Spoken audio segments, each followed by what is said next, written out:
If you want to find lots of Pokémon, you want to go to a populated area. Cities are a pretty good starting point, but I prefer parks, especially parks with a good body of water, or saltwater beach parks for the ultimate Pokémon catching experience. These places are called PokeStops. Different terrain will help you find different types of Pokémon, while parks with multiple PokeStops ensure that you won't run out of Pokeballs while hunting. In our testing, PokeStops also encourage the spawning of more Pokémon. When Pokémon appear, they appear for everyone and can be caught by every person in your area. As such, hunting in group is encouraged. Not only is it fun to banter with friends while wandering your neighborhood for Pokémon, but you can also cover more ground as you search in different directions. Don't get stabbed or robbed. It's clearly not safe to go by yourself to places in the middle of a city at night. That said, you can smartly hunt in pairs or small groups at night to find Pokémon you wouldn't ordinarily find during the daytime. Just stick to well-lit areas and have a car nearby. As you wander the world, your avatar has a small pulsing ring that glows around them. This ring is your personal radar in the game. It's what determines whether you're close enough to PokeStops or gym to use it, and it's also what pulls nearby Pokémon out of hiding. So see to it cleverly. Those green fluttering leaves have frustrated Pokémon GO players from the beginning. If you hang out in that vicinity for long enough, you have a chance of seeing creatures not on your radar map appear. It's far from a guarantee of a rare Pokémon appearing. Those things motion also don't indicate the location of the current Pokémon you're tracking on the nearby list. Don't go chasing foliage in the hopes of catching rare. For whatever reason, Pokémon seem to love spawning in parking lots, especially if they're near PokeStops.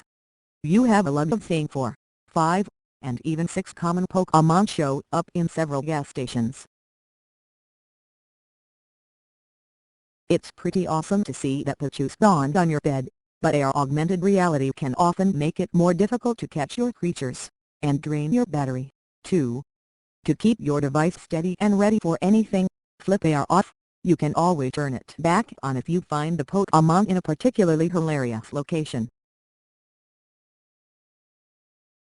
When you try to catch a Pokémon, the goal is to toss your ball inside the shrinking ring around them and have it land on the Pokémon's head or nose. But there are special catch bonuses that can help improve your chances of keeping that Pokémon locked inside that Pokeball rather than breaking free. Whatever bonus you're going for, remember to tap and hold on the Pokeball to start the ring cycle so that you can wait to toss your ball until the ring is at the correct point. If you've found a rare Pokémon or one with an incredibly high CP in the wild, your standard issue Pokeballs may not work to contain them, or worse, send them running. Instead, once you hit level 6, you can use Razz Berries and later on, Great and Ultra Balls to improve your chances of containing wild creatures. Razz Berries, after being administered, lull the Pokémon somewhat. Even if you miss the throw, you'll have an increased chance of catching the Pokémon until you hit them. Game developer Niantic's servers are frequently overloaded, and as such, sometimes your game can crash or severely hang after you catch a Pokémon, leaving it motionless in its Pokeball. Don't panic, force quit the game and reopen it. In a crash, you'll either have automatically caught the Pokémon, check your Pokédex, or it will still be spawned and waiting for you. Niantic used many of the maps within its previous game, Ingress, to populate PokeStops and gyms in the Pokémon GO world. As such, you can use Ingress's map system to figure out where exactly you should target your hunting efforts. If it's lazy Pokémon catching tips you seek, you can find quite a few Pokémon by attaching lures to your local places and just sitting back and waiting. You'll usually get a new Pokémon spawning inside the lure every 3 to 5 minutes, with a chance of a rare Pokémon appearing. You can stack this with incense as well, but incense will spawn many more Pokémon if you're actually walking through the world as opposed to staying stationary. When power boosting your Pokémon, you'll see a level ring around their portrait. The amount filled in the ring indicates their level in comparison to your own max level the far right side of the ring. If they're close to your level to begin with, the result will be a much higher evolved creature. Lucky eggs, which you can get as level rewards and buy from the shop, will double your personal trainer XP you collect for 30 minutes.